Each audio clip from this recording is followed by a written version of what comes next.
Hey, est-ce que tu connais Colin Niel? Si tu ne le connais pas, je t'invite à découvrir ses œuvres, notamment les enquêtes du capitaine Hanato. J'avais pu découvrir une première enquête qui s'appelait Obia, qui n'était en fait pas sa première enquête, je crois, si je ne me trompe pas, qu'il s'agit de sa troisième.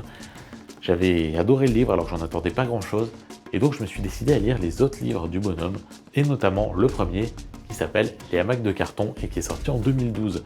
Ce qui est original dans les enquêtes du capitaine Hanato, puisque finalement ça reste des enquêtes policières, c'est qu'elles se déroulent en Guyane, en Amazonie française.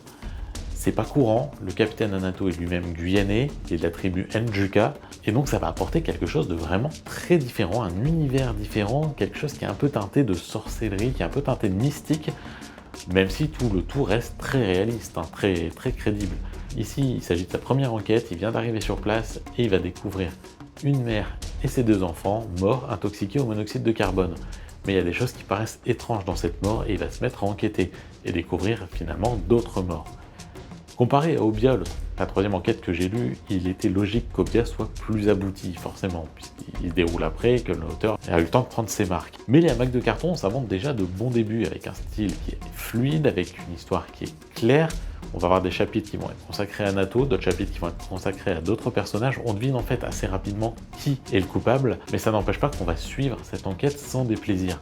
Pour le coup, il est bien plus court qu'Obia, à peu près 2 fois plus court, mais ça reste un vrai plaisir à lire, et cette enquête, elle paraît finalement assez logique, assez prévisible même par moments, mais finalement ça gêne même pas.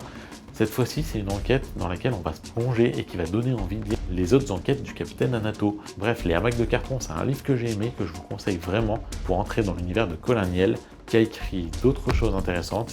Un de ses livres en tout cas a été adapté au cinéma.